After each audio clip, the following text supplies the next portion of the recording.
Hi everybody, today we're going to go over question 2020 leaving cert higher level, the line. So here's the question. So they're giving us the three coordinates A, B and C, and they're telling us find the perpendicular distance from A to BC. So I did an illustration here of what's given. So we're given point B and point C. I drew the line between them, and we're looking for the distance, the perpendicular distance, of course, from A to this to BC. So we have 90 degrees there. And when they say perpendicular distance, in our brain has to immediately come up that we want to use the formula from the logbook. Now, the illustration here, of course, is not on the x and y axis, and this is not where they are, these points. It's just 2 points, draw the line between them and the distance. This is just to understand what we're doing. Now, in order to find the distance from A to BC, we need to know the equation of BC, because in the formula, we need the equation of BC in the form AX plus BY plus C equals 0. And we can see that on page 19 on the right-hand side top in the logbook, and that's how it says a point x1, y1, the distance of the point x1, y1 from the line ax plus by, blah, blah, blah. So we have to find the line ax plus by plus in that format of BC. And once we do that, we'll be able to find the equation. So I'm going to find that line. So the first thing, we're going to take our 2 points. So we have 6 and minus 12. That's 1 point. And the other point is minus 4 and 3. And we know for finding the line, we have to use the formula y minus y1 equals mx minus x1. So to x1, y1 will be one of these points, but to find the slope, we have to again use the formula for slope, which is y2 minus y1 over x2 minus x1. This is in the logbook, page 18. So I'm going to use this. I'm going to first of all mark my points. Let's say the first one is x1, y1, and maybe the second one is x2, y2, and then I'm going to put it into the formula. So y2 is 3 minus 12, so it's plus 12 over minus 4 minus 6, and that comes out minus 1.5. I'm going to put it in the formula. So y minus y1, and my one was 12, so I'll write plus 12 minus 12, so it's plus 12 equals minus 1.5, and then x minus 6. Multiply out, so y plus 12 equals minus 1.5x plus 9.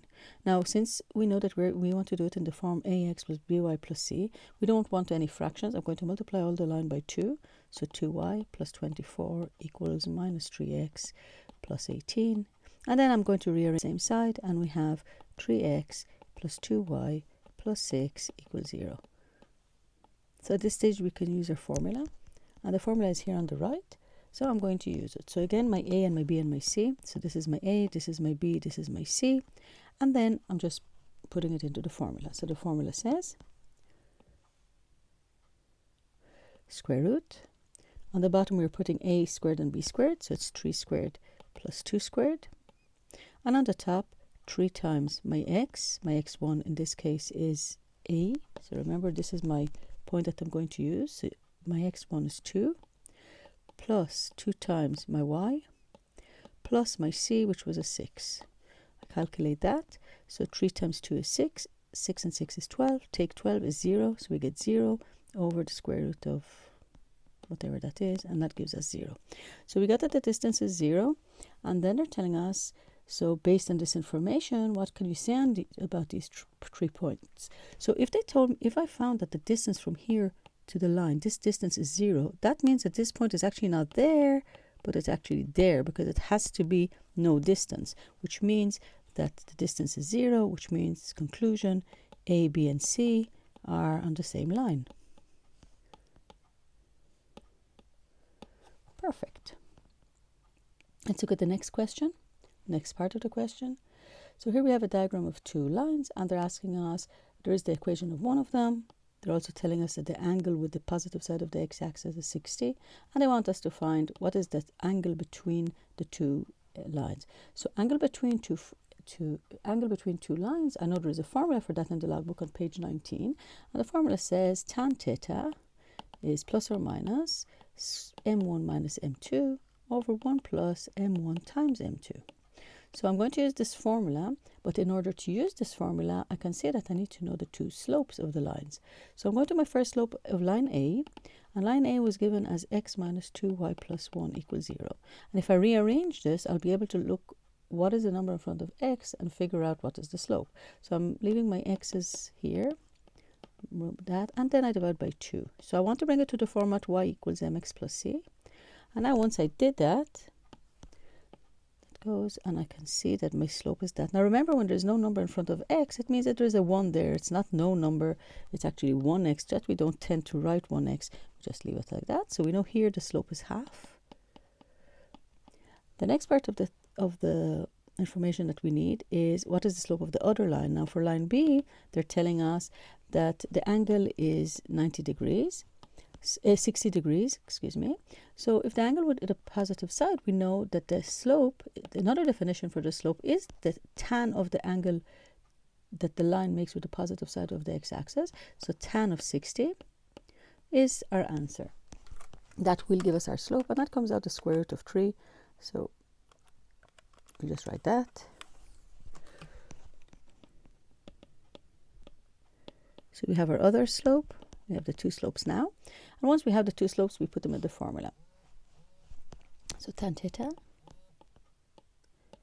m1 minus m2. So I'm just going to do the positive side first. And if that gives me the positive in the formula, if that gives me the correct answer, I'm going to leave it. And if it doesn't, I'm going to change it. Okay, so tan theta equals m1. So I'll just call, let's say, the first one m1 and the second one m2.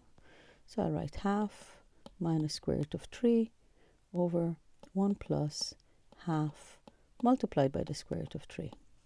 So theta will be inverse of this expression, tan minus 1 of half minus square root of 3 over 1 plus half square root of 3. Now, in this question, they're telling us to leave it in 3 decimals, correct to 3 decimal places. So we will. Okay, so the answer using the calculator gives us minus 33.435. We, of course, don't leave it in a negative. So if it's minus, we just say it's plus. So theta equals 33.435. And of course, we can give the two options. Theta is, this is the acute one. If they ask about the acute, we leave this one. If they ask about the obtuse, we just do 180 minus this angle. And that's, I'm again explaining to you why we have two angles between. Theta is one of them is here, but the other option is this angle, and we don't know which one we're calculating. So we just leave, we do one of them, we do the plus or the minus, and that's this. In this question, they're asking us, find theta, so this is theta, and of course we can see this is the acute one, so we could just leave our answer as 33.435. Thank you very much, and we'll see you in the next lesson.